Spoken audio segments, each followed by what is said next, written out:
இதுலேயே பச்சை தட்டைப்பயிறு கிரேவி ட்ரெடிஷ்னல் மெத்தட் எப்படி செய்யுதுன்னு பார்க்கலாம். ஃபஸ்ட்டு தட்டைப்பயிறு அந்த மாதிரி வேக வச்சுட்டு எடுத்து வச்சுக்கணும். அதுக்கப்புறம் எண்ணெய், கடுகு, அதுக்கப்புறம் வெங்காயம், கொஞ்சம் கருவேப்பிலை இதெல்லாம் போட்டு வதக்கி கொடுக்கணும்.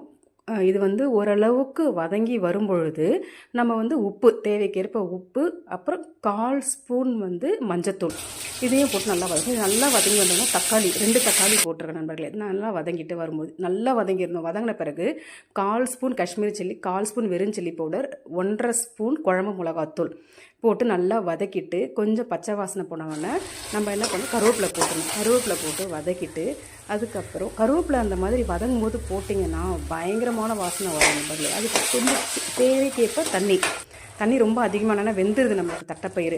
இந்த அளவுக்கு நல்லா திக்காக வந்த உடனே நம்ம என்ன பண்ணணும், வேக வச்ச தட்டைப்பயிறு இதில் போட்டுடணும்.